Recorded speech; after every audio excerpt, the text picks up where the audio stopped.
السلام عليكم ورحمة الله وبركاته.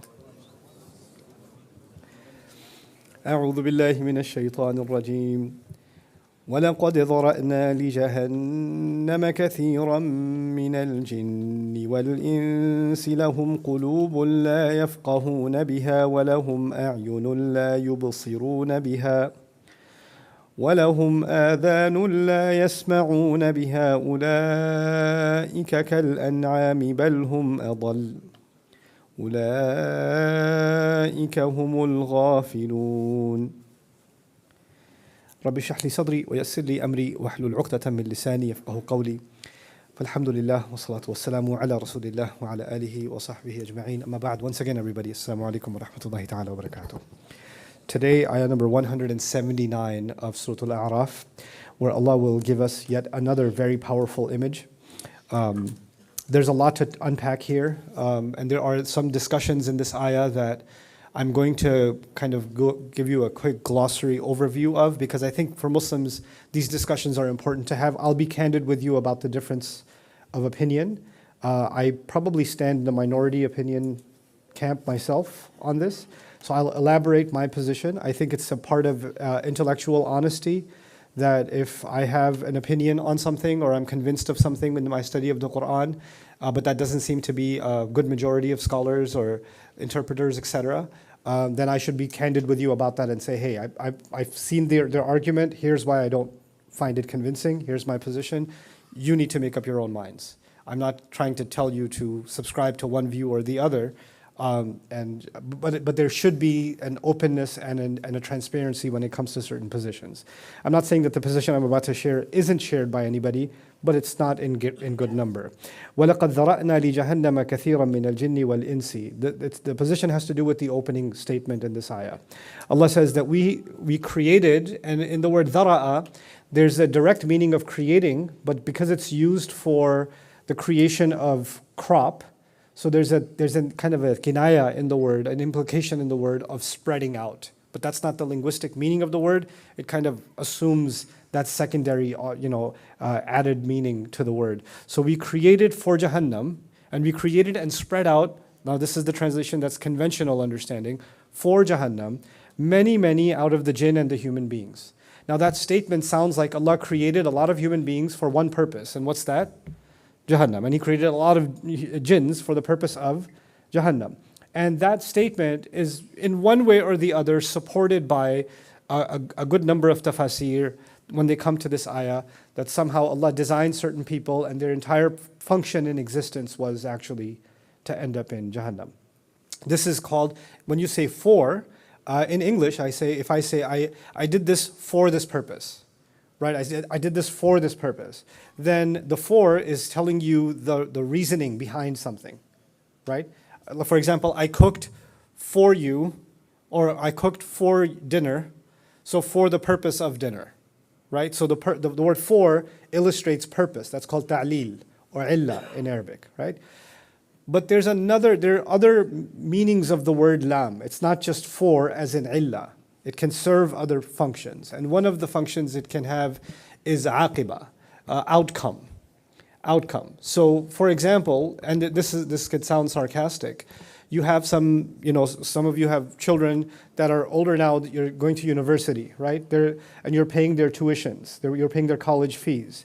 And you pay their college fees and they're missing all their classes and they're failing all their classes and they're taking all all that free time and they're hanging out with their friends and doing all kinds of stupid things. And you find out at the end of the semester, right? And you get a notice in the mail, we miss your son. He hasn't showed up at the university, etc., right? Is everything okay? And you get this notice and then your son comes home and you're like, this is why I paid your fee. For this reason I paid your fee. For you to go to the restaurant, for you to go to this place, for you to go play football. This is why I paid all these tuitions. This is why I go to work. I go to work for you to go play around. Now, you said for, and if the son's really stupid, he says, really? That's why you did it?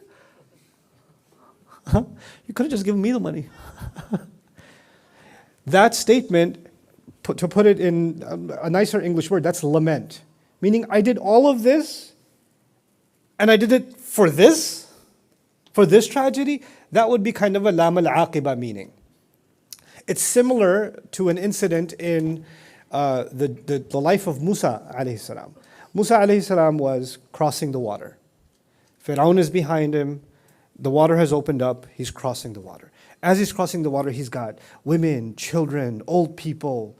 They're all getting through. And the thing is, Fir'aun is not coming after an army. He's coming after unarmed civilians and babies and moms and old people. He wants to commit genocide. That's what Fir'aun wants to do. And including the Prophet of Allah, after seeing all of the 9 signs, after seeing all of that, he still got murderous intent, and he gathered all of his armies, and he wants to, ثُمَّ أَتُوهُمْ صَفًّا.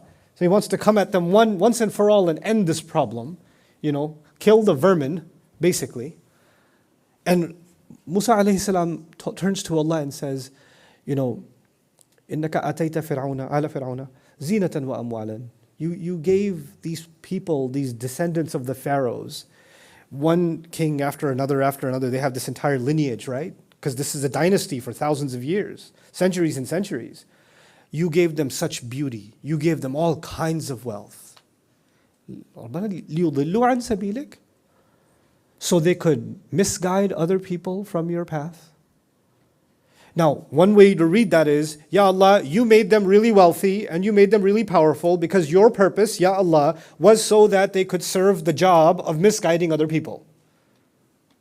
But that's not how I would read it. I would read that as lam al-aqiba. Look at what you gave them, look at what they could have done with that for the world, and how grateful they could have been, and look at what they ended up doing instead.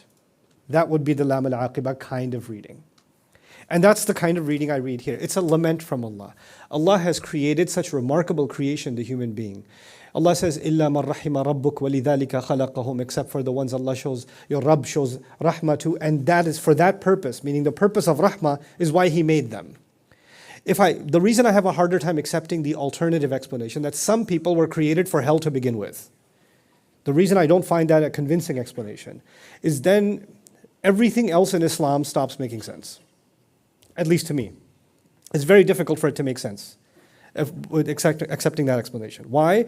Because from the very beginning, the whole story with Adam alayhi salam happens, Iblis disobeys, and Allah shows the children of Adam were all there in Surah Al-A'raf, and Allah shows us Jannah and Jahannam, essentially. And then He says, so لَمَنْ تَبِعَكَ مِنْهُمْ, He turns to Iblis and says, whoever follows you among them, who's the them? All of us. We're witness to this entire drama. And so He says, whoever of them follows you, He says, لَأَمْلَأَنَّ جَهَنَّمَ مِنْكُمْ أَجْمَعِينَ. I will fill hell with all of you. What happens? If you follow Him. He didn't say at that time, by the way, some of you were just created for that barbecue. It's just a matter of time. He said, no, if whoever of them follows you, whoever of them follows. And then even the words in the Quran, describing the Quran, هُدًى لِلنَّاسِ, a guidance for people. Or the dua of Ibrahim alayhi salam, people should come here from all corners of the world. He didn't say only people that are not meant for Jahannam. He meant people. هَذَا بَيَانٌ لِلنَّاسِ. This is a clarification for all people. وَمَا أَرْسَلْنَاكَ إِلَّا رَحْمَةً لِلْعَالَمِينَ. إِلَّا حَطَبْ جَهَنَّمْ. No, it's not like that. We sent you as a rahmah for all nations and all people, Rasul sallallahu alaihi wasallam is told. Except for people that are supposed to just burn in hell. They were just made for, they were fuel for the fire anyway. No. They chose that path. What's further, pushing me in that direction, even textually localized to this area, meaning in this particular ayah. If you go just a couple of ayat before, Allah says, سَاءَ مَثَلًا. The example we talked about yesterday with the dog panting. The very next ayah is, what a terrible example that is. Allah Himself says, سَاءَ مَثَلًا. What a terrible example that is.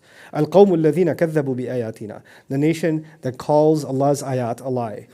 وَأَنفُسَهُمْ كَانُوا يَظْلِمُونَ. And they're doing wrong to their very selves.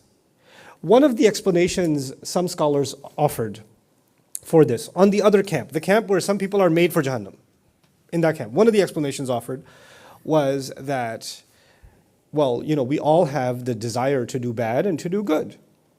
We have, in the nafs, we have فَأَلْهَمَهَا فُجُورَهَا وَتَقْوَاهَا. So we have the impulse. You want to look at something that's desirable and you don't want to put your eyes down. There's an impulse that's inside you.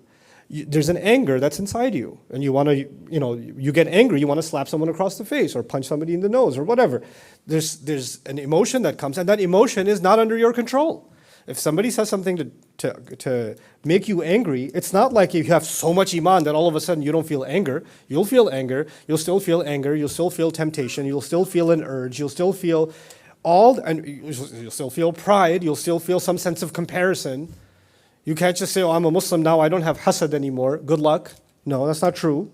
You have hasad all the time. You have hasad of the guy that's three cars ahead of you in the traffic signal, who got out and you got the red. You're like, it's a mini hasad, but it's hasad. It's a capital, lowercase ha. Right, but it's there. You have emotions, you can't control them. Then he says, okay, so you have these emotions, right? And then you have the power to control these emotions, right? So you've got this fire, and then you've got the fire extinguisher. You've got both inside you, right? And for some people, Allah just made their extinguisher weaker. And some people, Allah made their extinguisher stronger. So for the people whom Allah made that extinguisher weaker, when they get really angry, they're not able to help it. They'll throw a punch. They'll break a wall. They'll push their mom when they're a teenager and walk out of the house. Or they'll beat up their wife or some, because their extinguisher is smaller. They don't have the kind of brakes that other people have. And I personally, with all due respect, do not accept that explanation. I believe that every human being has an ability to contain themselves. وَأَمَّا مَنْ خَافَ مَقَامَ رَبِّهِ وَنَهَى النَّفْسَ عَنِ الْهَوَىٰ. The Quran is saying, whoever would fear their Rabb and would stop themselves from their feeling. So the impulse that comes, Allah has actually given us the ability to put a stop to it. However, there's something even more. There's something even on top of that. And what is, to me, on top of that is divine intervention. Allah gave us something called the ruh, which is a divine light from Allah. It's a burhan from Allah. That in the end, above it all, if the anger is, what if the fire and the extinguisher are equal in power? What happens then? Well, who's going to win? And then at the end of it all, there's something Allah has given us that overwhelmingly pushes us in the direction of the light, towards right. And that is the ruh, the amr of Allah that Allah put inside every human being. That's a miraculous gift Allah gave us. Which at the end of it all, that is what separates us more than anything else from all the other species.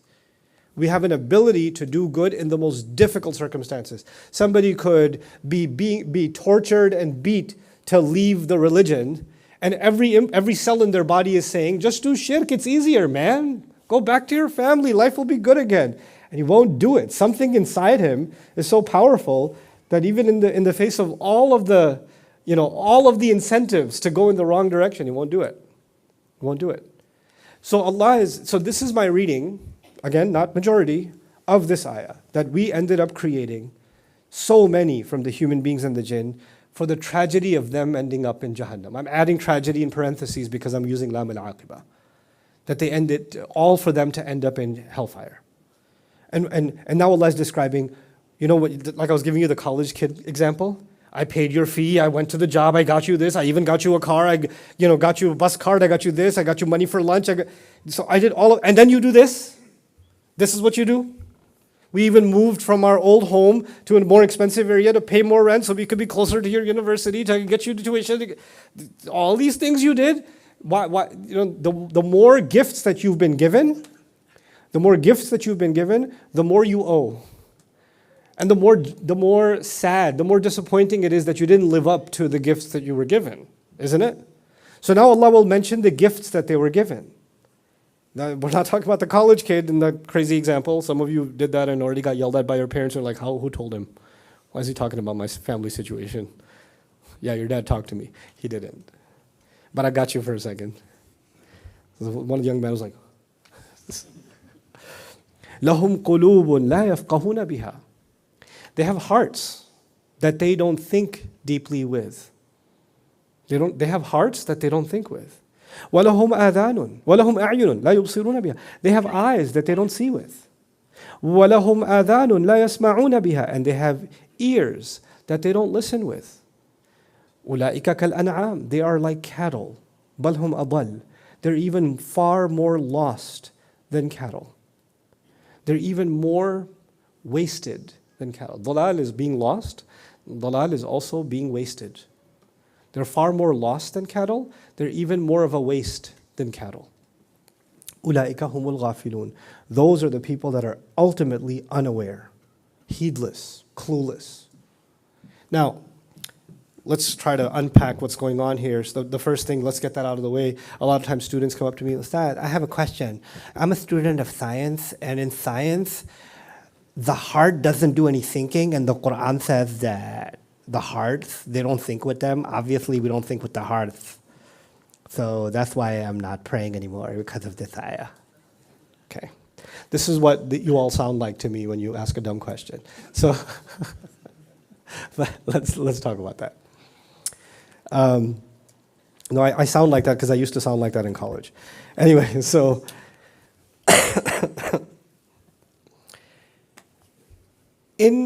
the Quran is not a book of science. The Quran is revelation from Allah speaking in natural language, in the language of the people. People don't speak in scientific language. People don't say, pass me the hydrogen dioxide, right? So that it can, the liquid may pass through my larynx and go through, nobody, just give me water, I'm thirsty. You don't speak in science, you speak in human normal language.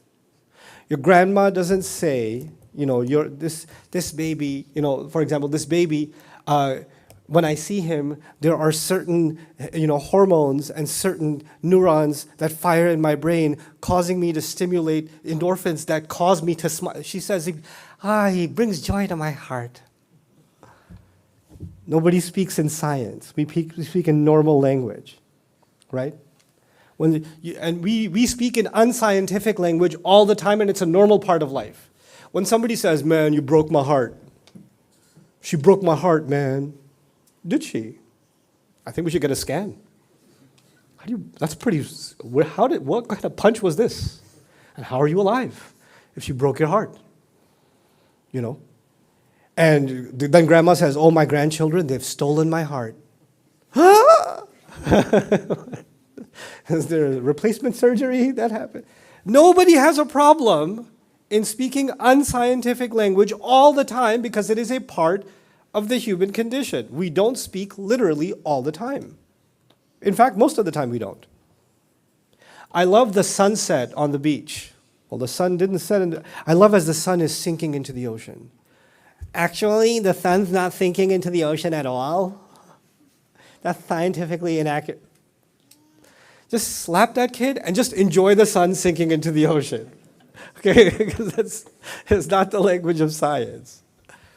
Now the thing is, having said that, there is something more going on here. The Quran is describing two realities. We all know that. There's a seen reality and there's an unseen reality, isn't it? It started with an acknowledgement that we believe in an unseen reality, الَّذِينَ يُؤْمِنُونَ بِالْغَيْبِ. In that unseen reality, there are angels. In that unseen reality, there's the afterlife. In that unseen reality, there are jinn. In that unseen reality, there's rizq coming from the sky. There's an entire unseen reality in which there's a record, there's a book that's being filled with my deeds, my works, every day. Kitabun marqum. And it's being populated more and more and more. There are souls that are traveling every night out of their bodies in that unseen world, and then coming back in the unseen world. There are people that are going into their graves, we think they're going down, but they're actually going up. And that's happening in the unseen world. So there's so much going on, and in the seen world, there are people that are shuhada, and in the unseen world, بَلْ أَحْيَاء عِنْدَ رَبِّهِمْ يُرْزَقُونَ. No, in fact, they're alive right now, being provided for by their Rabb. There is an unseen reality that the Quran is constantly describing, and the fact that it is unseen doesn't make it unreal. It's real. And then there's a seen part of me, my body, and there's an unseen part of me, my ruh, right? Now let's take that further.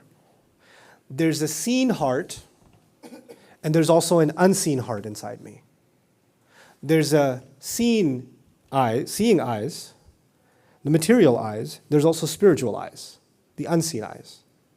There's a scene, there's a visual, you could do an auditory test on your hearing. That's the hearing that belongs to the seen world, the material world. And there's a spiritual hearing that belongs to the unseen world. Even within the capabilities Allah has given me, these faculties Allah has given me, they have a seen reality, a material reality, and a spiritual reality. And the Quran is commenting on which one? The spiritual reality. And what do we turn these conversations into? The material reality, and say, the Quran is not talking about my biology class, therefore I'm not impressed. Because we are now in an age of, I even call it scientism, almost the worship of the material reality, the worship of material, so that the immaterial or the amaterial, the supernatural, or I don't even call it supernatural, it's the metaphysical, not the physical, the metaphysical, is irrelevant. What's crazy to me is, especially now with quantum physics and the way physics has moved forward in the last century, physicists understand the unseen as a greater reality than the seen. Talk to it doesn't matter if a physicist is a believer in the unseen or not, or in our concept of the unseen or not. Speak with them. Science itself has now understood its own limits and understands that there is something much greater. There are dimensions beyond our perception, multiple layers and layers and layers of those dimensions, and we are simply a very small piece of a much larger puzzle. That's what scientists are talking about now. I'm no scientist, but when in study of another surah, when I was looking into the subject matter, it's remarkable. Many scientists actually who were hard materialists, when quantum physics emerged first, in the first 20, 30 years, maybe you don't know this, many scientists went into deep depression. Because the universe that they were studying that was eternal, firm, locked in place, all of a sudden quantum physics came and said, well, it can turn into energy and then turn into nothing. And then, really? Then it's all nothing. None of this is anything. And then they started writing depressing poetry. Scientists in Europe, in America, writing depressing poetry after discovering the developments in quantum physics. This has happened within the last 100 years. So now, and there's some other interesting things. There are some people I've met that are Muslims working in the field of neuroscience and cardiology. And some interesting developments are being now discovered, which I think it's cool additions to what Allah has said. I don't think it depends on it. And that is that now they're discovering that the heart actually has an independent system from the brain. And in fact, in some cases, the heart is sending messages to the brain. So it's pretty cool stuff.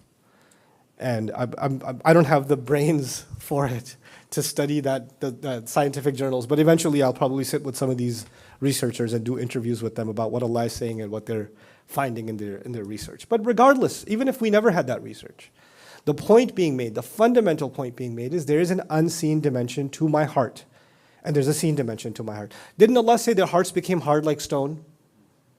Right? If you did surgery of the kafir whose heart became like stone according to the Quran, if you opened up Abu Lahab's heart, you would not find a rock, I can guarantee you. It would be squishy and soft.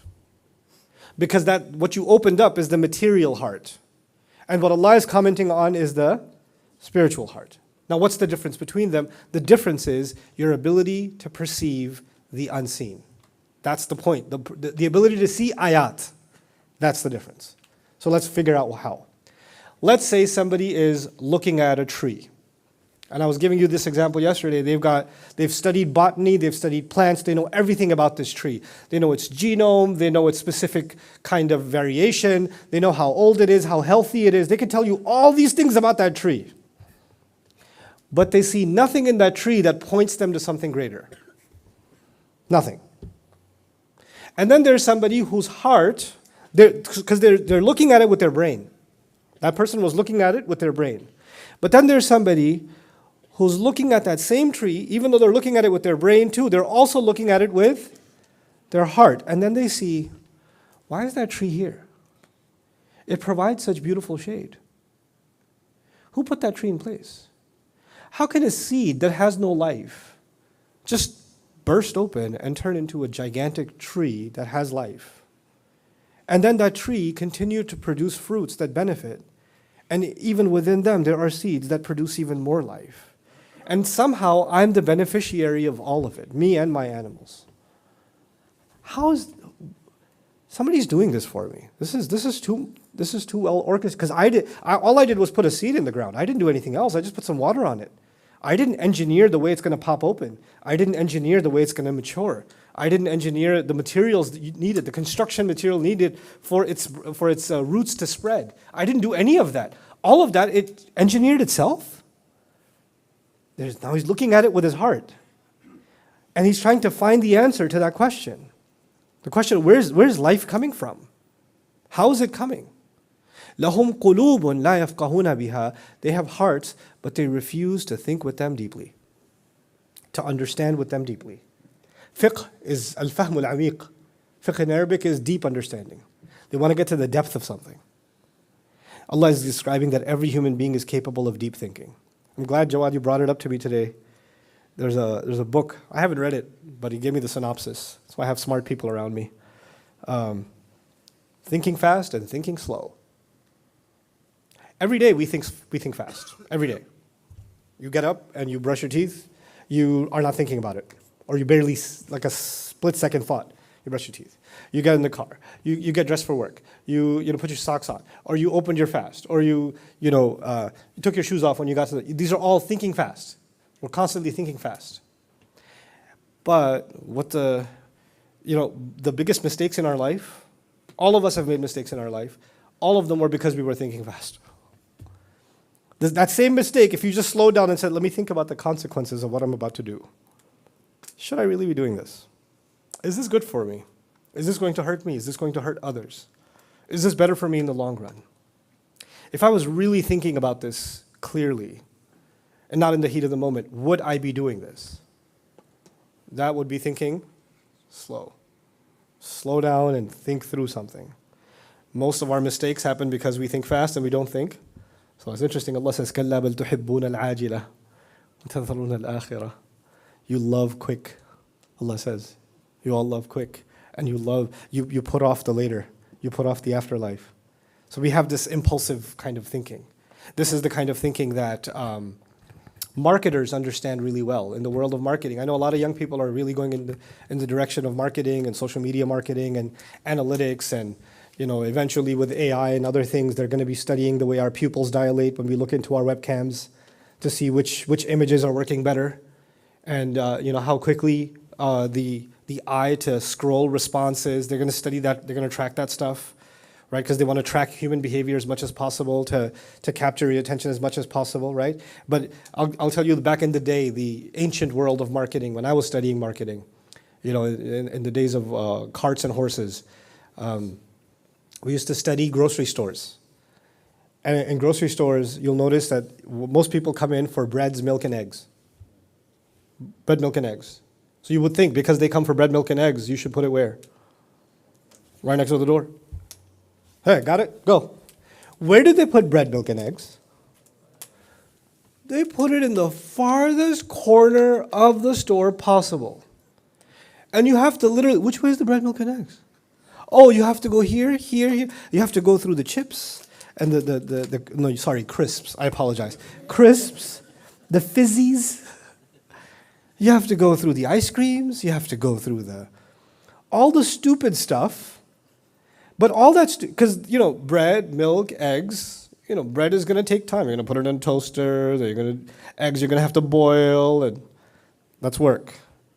But the donut and the chocolate and you don't got to wait for nothing. You're just immediate. And what they'll do then is they'll take some of the kids' toys, even though it's not a toy store. Grocery stores will put kids' toys at the cashier's aisle.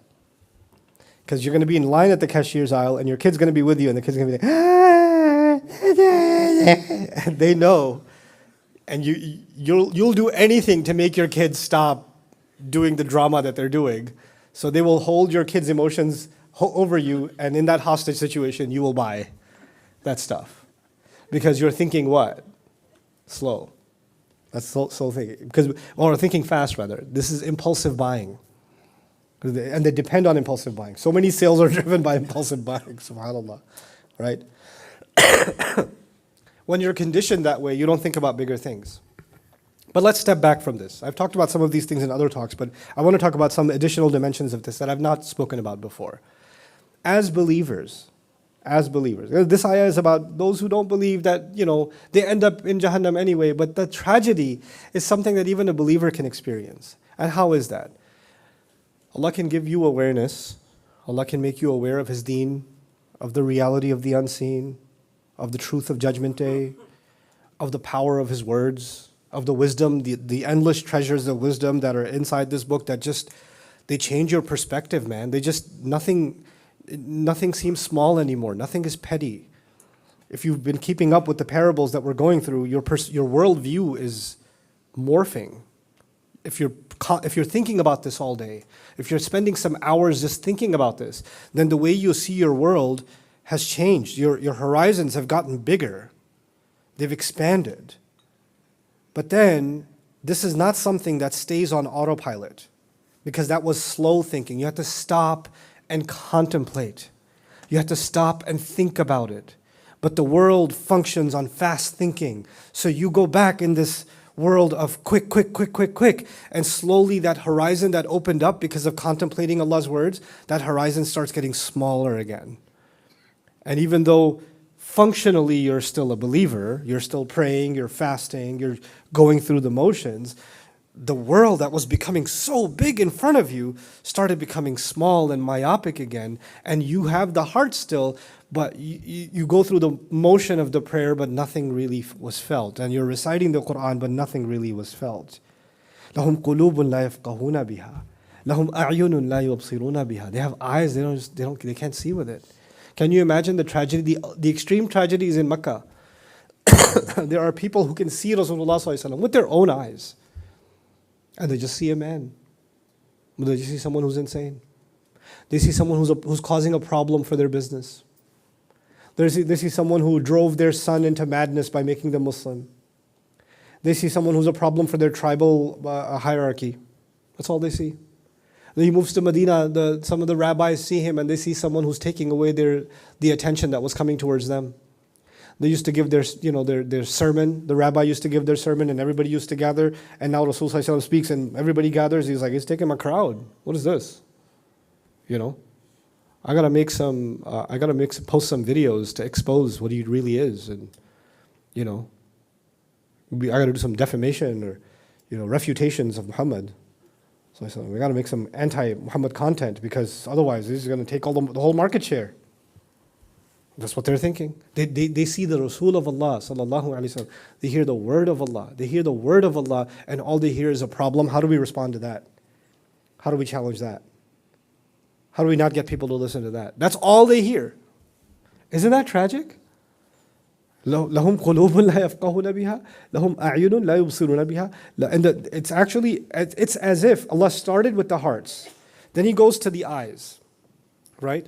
And the hearts is the comprehensive. Then He goes to the eyes. But then He comes to what I feel is the greatest tragedy of all. They have ears and they don't listen with them. And why do I think that's the greatest tragedy? Because it's the key to the whole thing. The hearing is the key to revelation. The Rasul ﷺ can no longer be seen, but the Quran he was given can still be heard. Right? The miracle of Allah, the lasting miracle of Allah, is something that was meant to be heard. And so you'll have people that have ears, but they can't hear with them. They hear sounds, but they don't hear what Allah is actually saying. They don't hear something that penetrates into the heart. There's nothing. Nothing happens. لَهُمْ آذَانٌ لَا يَسْمَعُونَ بِهَا. This idea of you're hearing it, but you're not really hearing it. You're seeing, but you're not really seeing. You're thinking, but you're thinking from here, but you lock this up. You can't think from here anymore. لا يفقهون بها. The qulub is used very strategically here. لهم قلوب لا يفقهون بها. As if to say our minds only go so far, and then the heart allows you to reach deep understanding. Fiqh comes from the heart, actually. لهم قلوب لا يفقهون بها. And then he gives the parable. And the example is, these people are comparable to, ulaika, those people are comparable to al-an'am, cattle. What a cattle. We just saw a dog, right? Previously. We've seen rain, we've seen crop, we've seen a dog, we've seen sheep. We've seen a lot of farm imagery, isn't it? It's a lot of farm imagery in this in the Quran. And that's a continuation now, the image of a cow, the image of a sheep. And if you look at, let's understand the word an'am first. An'am in Arabic, which I translate as cattle, comes from the Arabic word nu'uma. Nu'uma means softness or gentleness. From the same word we get ni'ma, blessing. A blessing is something that brings about softness or gentleness in your life, and that's why it's called ni'ma. Jannat al-Na'im are gardens of luxury and comfort and softness and gentleness. The pillows are comfortable, the bedding is comfortable, the company is comfortable. Everything makes you feel more relaxed, and that's why it's Jannat al-Na'im. Okay? So the word an'am is because the cattle, they move very gently. The cow moves very slowly, right? The lion doesn't move like that. The lion pounces, the cat pounces. The squirrel moves fast. The snake moves quickly. But the cow is just relaxed, you know? Now, here's the thing. This was many years ago. I was thinking about this ayah, and I was driving in California one time. And California has, in the center of California, there's a lot of farmland. So you'll see on either side of the road, there's a lot of cattle, a lot of, different kinds of animals. Every once in a while, some other, wild animal might pop up, like a fox or something, right? Or a deer or something like that. The thing with those animals is, if they hear a horn or they hear something, they move quickly. And sometimes the cows would come very close to the highway. And there's 18-wheeler trucks going a good 80 miles an hour. And the cow's eating grass, and the cow continues to eat grass. And it goes by so close that the fur on the cow goes, but the cow still,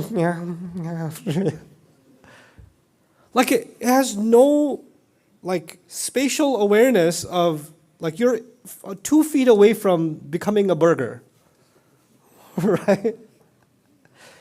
Animals respond quickly. A bird responds quickly. A chicken responds quickly. Try to catch one.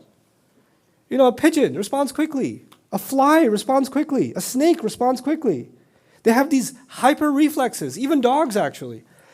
The reason dogs are guardians is because they can smell at a distance, they can hear at a distance, they can feel vibrations at a distance, immediately.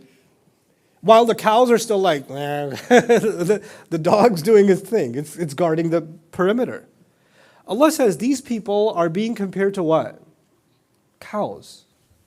Cows.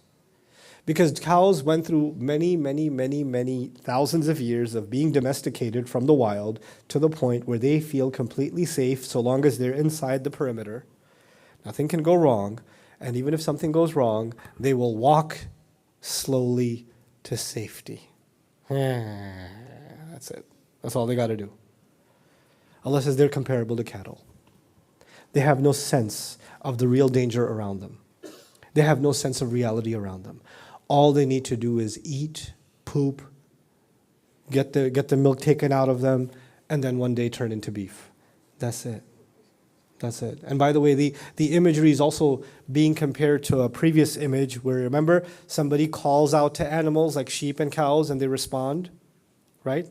So it's building up on that imagery, meaning they do respond, but they don't respond to something thoughtful. They just respond to time to eat, something, and they'll go. Or they'll make another call and they'll get up. Or it'll be a bell or something mindless. And that's what they'll respond to. Allah is describing most people are like these mindless zombies that are just there to eat, sleep. Even though I'm a gamer myself, I like the analogy of, game addicts.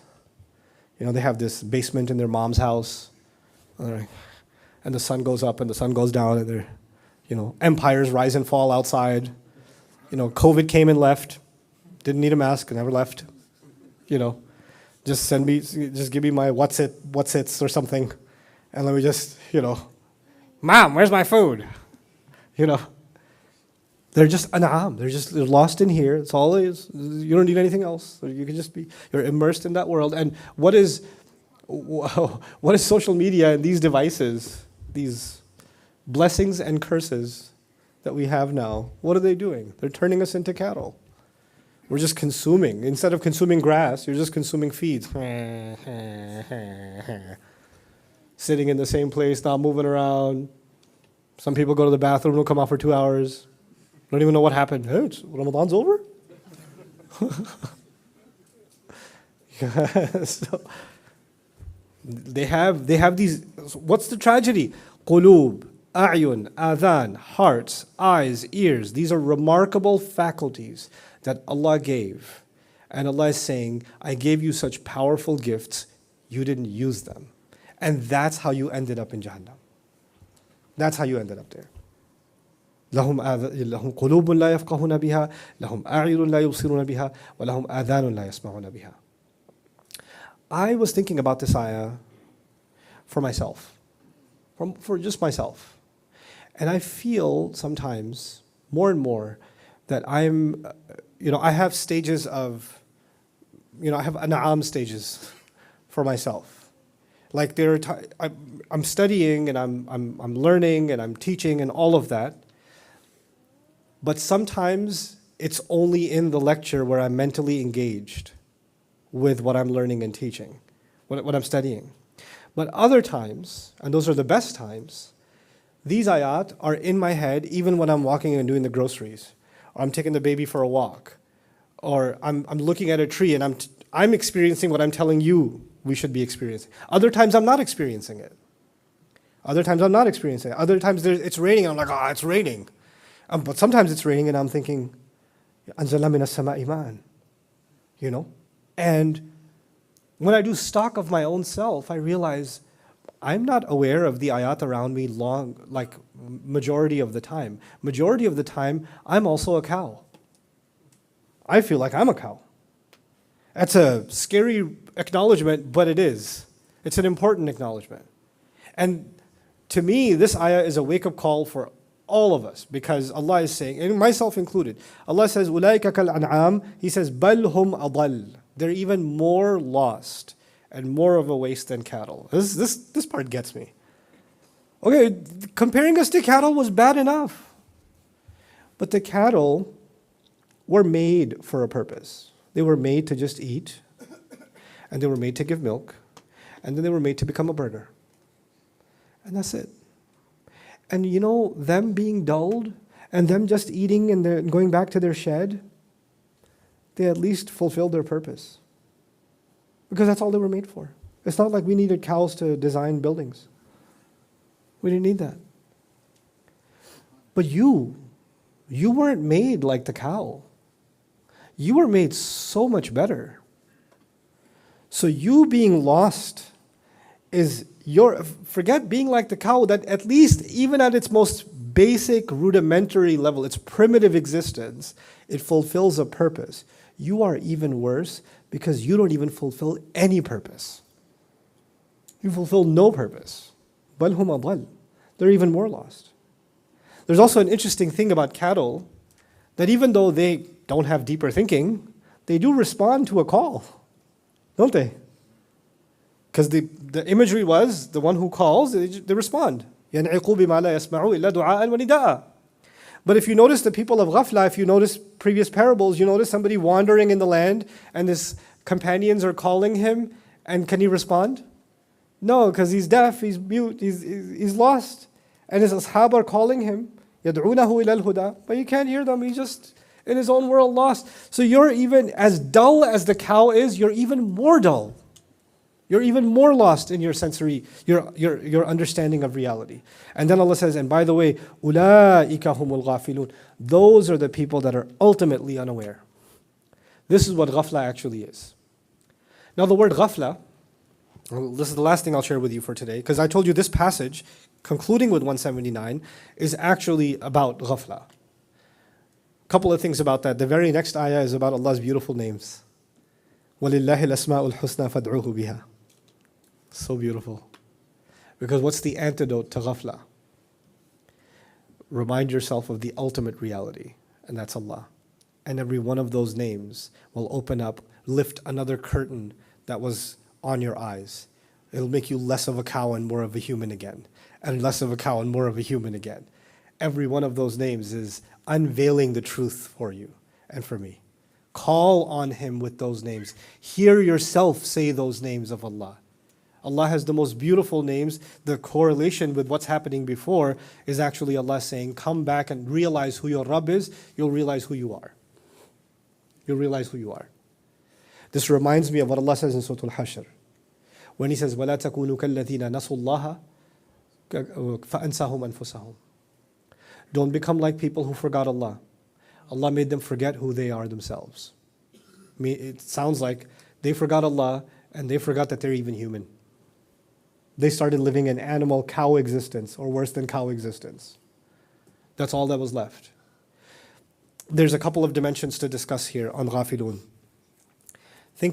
There's many ways to describe consciousness, but I'm going to try to give you an understanding of it from one way of thinking about it from the Qur'an's perspective. Think of your mind or your awareness in your head like layers in an ocean. And just imagine that there's multiple kinds of density, right? At the top layer is your quick thinking. Like if you're walking down the street, you see a bus, you see a store, immediately you can tell that's a bus, that's a store, you hear sounds. That entered your first layer. You opened up your phone, you saw a text message, immediately you can read it and understand it. It's in your first layer. Now, that's because you are dealing with the immediate, you're always thinking about the immediate, and you're filling your head with so much of the immediate that first layer starts getting filled. So you don't have as much energy to think one layer deeper, to go one layer deeper. So you're stuck at a shallow level of thought, right? To get any deeper, you got to stop doing fast thinking, you got to do slow thinking. My team was really eager to put together like 30-second clips of my lectures. Let's take a joke out and put it on YouTube as a short. Or let's put like a little zinger out, and then put some Islamic music in the background. And then it's gonna get lots of views because it's like a quick, oh, that was good. And it's gonna get quick shares, right? But you know what? Then we're encouraging quick thinking, isn't it? Like, from an algorithm perspective, if I gave these reminders for 7 or 8 minutes, they'd have a lot more views, right? But I'm encouraging slow thinking, because tadabbur requires time. في خلق السماوات إن في خلق السماوات واختلاف الليل والنهار لآيات. The pondering the sky's ayat and the earth's ayat takes time. These are time-consuming, mind-engulfing activities. So you need a deeper layer of thought, some more concentration, and that's work. See, opening up and reading a text message or noticing there's a store and a bus and a whatever, that doesn't take any effort. That takes no effort. And it can fill your mind very quickly. But engaging in focused, purposeful thought, it requires actual effort from you. And if you're so addicted to useless little bites of data all the time, coming at you, you lose the ability. You start losing the ability to be able to focus on one thing. You're focusing on one thing, you're like, where's my phone? I didn't touch it for 20 seconds. Oh, I gotta do something. Let me just check my messages. Let me just do this. Because you can't focus anymore. And now if you do get one layer deeper, that's just one layer deeper. Now you can see, maybe you could start to notice something more spiritual. But let's not talk about the spiritual, let's talk about most people. In the world, you have people that are doing basic jobs. They're driving a bus, or they're working at a store, or they're a construction worker, things, basic jobs, right? Then there are people that are doing more executive level jobs. Then there are people that are doing, even higher level exec jobs. Then there are people that are like CEOs of billion-dollar corporations. You know the difference between them? Short-term and long-term thinking. People who got a higher degree job is because they invested long-term in some kind of education and training and eventually got to that position. And that was their long-term plan. Like, my long-term plan is I'm going to get that job. Great. You were able to think longer term. You were able to think deeper than most people.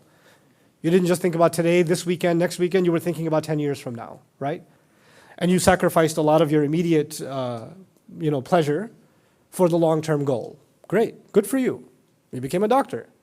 You became an engineer. You were able to make your business succeed because you had a long-term plan. Then there are people above that, like, real estate giants and bankers and these kind of conglomerate business people, right?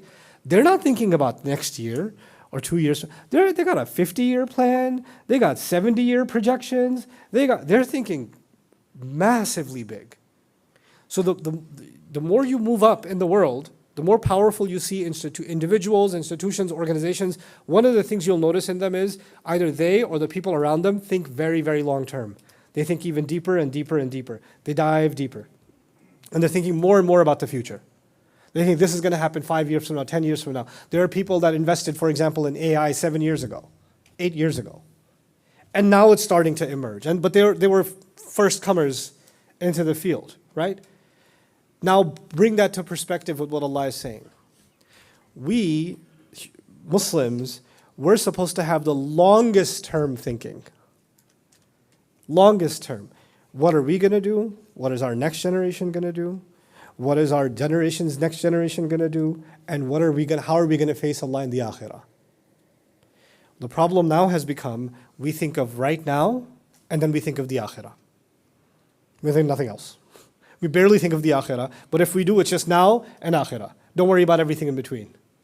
The entire imagery of planting a seed, of taking your time, of growing something and nurturing something, what is Allah teaching us? You're supposed to think of now, supposed to think of tomorrow, end of next week, end of next month, end of next year, and 10 years from now, and 100 years from now, and your akhirah. We're supposed to we'll have the full chain of thoughtfulness in our minds. That's the kind of thinking we should develop. We can't have that if we become cattle.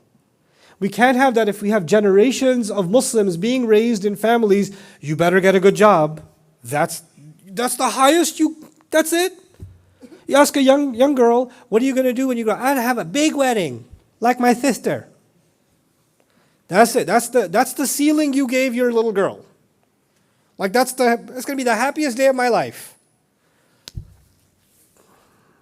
Why is that the ultimate goal? Why is a car, a job, that kind of office? Why is that a goal? In fact, I question young Muslims. I'm hard on them. But Muslims come to me sometimes asking for motivation. They leave depressed. It's like, tell me something I should do. I was like, what do you want to do? I want to serve the ummah. Like how? Potatoes? What do you want to serve? How do you want to serve the ummah? I want to study Islam. What are you going to do with that? I'm going to give da'wah. To who? The youth. What do you know about the youth? What's your financial plan? How are you going to take care of a family? What are you going to do that's not already being done? What's a void that needs to be filled?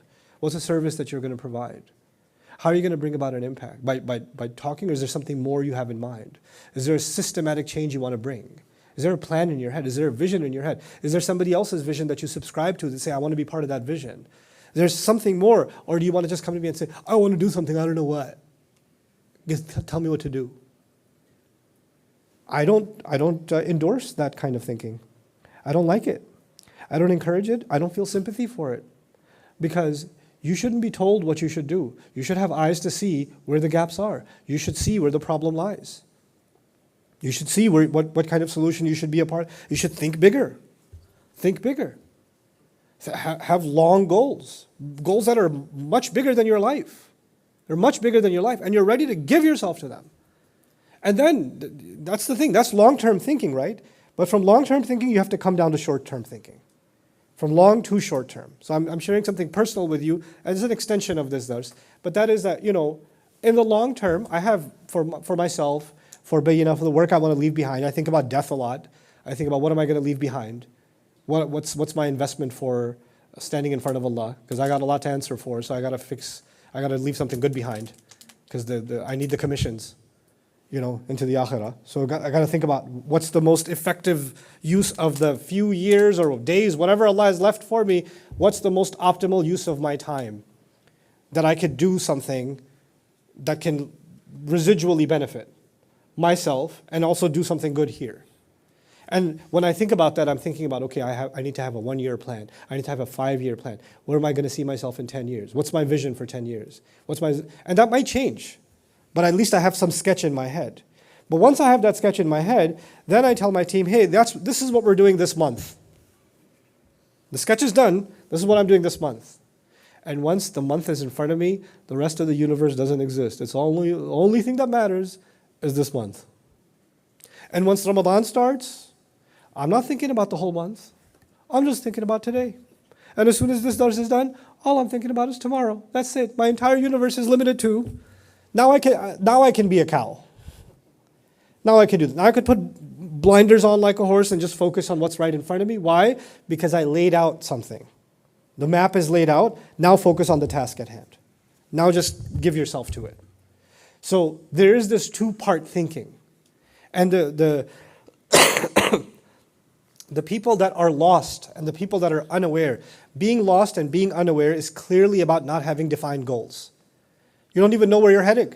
That's why you're lost. That's what ghafla is, isn't it? Unaware. I'm unaware of where I'm standing. I'm unaware of where to go. You know the word ghafla comes from ghafl. Ardun ghafl. Land that is covered completely and there's not even footprints or tracks or anything, and you're standing in the middle of a desolate place. You don't know which way civilization is. You don't see smoke in the distance. You don't see lights.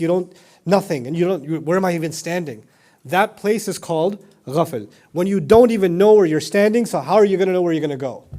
You're aimless, completely, utterly clueless. That's actually the situation called ghafl or ghafla. Allah says, أُولَٰئِكَ هُمُ الْغَافِلُونَ. Allah didn't make us ghafil. Allah made us aware. Allah made us aware of what destination we should be working towards and how we're supposed to get there. He gave us a recalibration of our focus 5 times a day. Stand in front of Allah, recite Allah's word, you'll recalibrate. Okay. I got distracted for a few hours. Straighten out. Let that battery run for a while. It's going to start going low. Get in front of Allah again. Rejuvenate. Focus again. And what an amazing exercise to focus. Stand in front of Allah. Stand in front of Allah. That's the entire practice. And how beautiful that we call on Allah's beautiful names, starting with the Fatiha in the Salah. When Allah says, وَلِلَّهِ الْأَسْمَاءُ الْحُسْنَى فَادْعُوهُ بِهَا. From the beginning, Allahu Akbar, actually what we're doing is calling on Allah by His beautiful names in the Salah itself. The Salah becomes an antidote to this life of mindless existence. Muslims have to snap out of that. We have to snap out of that. We have to become mindful people. We cannot become cattle. And we have to look into ourselves. Hey, how much of my life is like a cow now? How much of it is like a cow? I have to ask myself that hard question. How much of it is dulled? How much of it is I'm just doing things for the sake of doing things I don't even know why? One last thing came to my head. I'm going to share it with you. You're going to hate me for it. That's okay. Sometimes there are people that are visionaries in any community. There's somebody who says, I want to do something for Islam. I want to bring Islam to this place. I want to build something. I want to build Allah's house. They're going to teach Allah's book there. They're going to tell people about Allah there. We're going to educate our kids there. We're going to give da'wah to non-Muslims there. We're going to do this. It's got this vision. This guy's got a vision. And it's just one guy. He just has this idea. And he's a bus driver. He doesn't have any money, but he has this intention. And he gets some friends together and they get a little corner in his apartment somewhere. They start praying together and they work hard and they had this vision, right? And they keep building on that vision and they finally get a masjid or something and it gets bigger and bigger. And that person dies. That person dies. But the institution is still there. And then a new board gets elected and they have a fundraiser and they get a nicer place. Then they have another fundraiser, then they get a nicer chandelier. Then they get another fundraiser and they get new carpet. Then they keep getting fundraisers for newer carpets and fans and things, right? And they keep getting that. And you know what? All the discussions in every meeting is next year's fundraiser. We only have this many kids in the school, and we have this many kids, or they're celebrating. These many kids are going to the HIPS program. These many kids are doing this. These many kids are doing that, and nobody's thinking, wait, we had a vision. We're doing this stuff, but we had a vision. Like we had a vision to serve beyond what is being served. Are we saying we've already achieved it and there are no more services to be provided? Or are we saying there are other horizons that need to be crossed and we need to constantly be pushing for excellence? And what happens to our institutions? We become stagnant. They started with people that are driven, that are visionaries, that are looking to do the impossible, and eventually they become run by people over time, basically cows. Just eat the fodder, keep the status quo. This is how we always did things. This is just how we did things. What do businesses, good businesses, what do? Do you know that?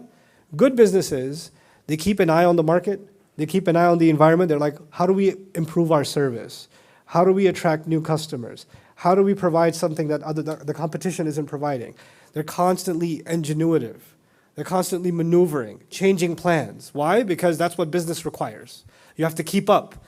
And if you have a really good leadership, they're always improving, right? But what happens in, cow organizations? Cow organizations, we have to keep, this is how we always did things, brother. This is how we do things here, okay?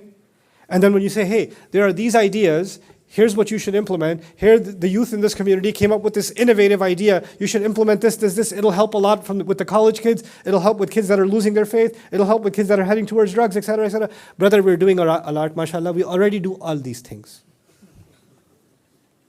Everything. So we do it already. It's already done.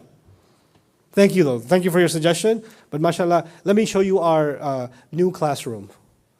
And let me show you this table. We got this new table for our children. They can sit on this table.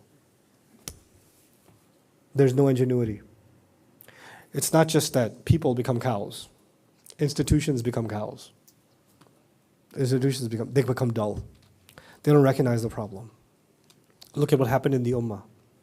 You have, in Muslim countries, places where there are ulama being trained. Ulama of Islam being trained. They're going to graduate and they're going to become an alim of Islam. And a mile away from there, there's a university where young men and women in the Muslim world are becoming atheists by the hundreds and the thousands. A mile away.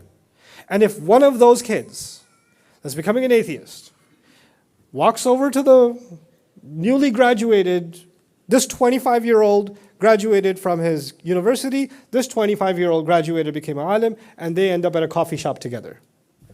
And the university kid starts asking him questions about God, asks him questions about, Sam Harris, starts talking to him about LGBT, starts talking to him about, the modern economy and how does riba work in a modern economy.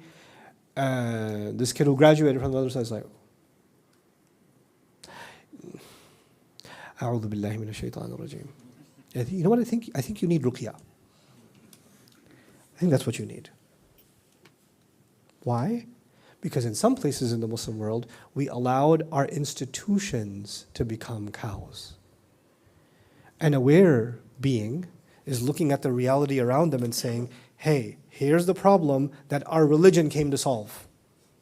Our religion came to solve corruption. Our religion came to solve doubt. Our religion came to solve these are the issues happening in society. Now we are the institution of learning. We're going to learn the problem and we're going to discover the solution because we're the institution of learning. That's what was supposed to be the case. But now, and there are few institutions in the world that are actually doing that. Allah reward them. But that needs to become a global phenomenon. We need to now think really about what kinds of efforts are we not only a part of, what are we supporting, what kinds of efforts are we going to be creating. We have to create thoughtful institutions. We have to fight becoming cattle, inshallah, to the best of our ability. With these few thoughts, inshallah, I'll leave you be. Please do recite these ayat on your own and just sit there and contemplate them for yourselves personally. What might open up to you for your own personal selves may be very different from even what you hear from me. Barakallahu li wa lakum fil Qur'an al-Hakim wa nafa'ani wa iyyakum bil ayat wa dhikr al-Hakim. Assalamu alaikum wa rahmatullahi ta'ala wa barakatuh.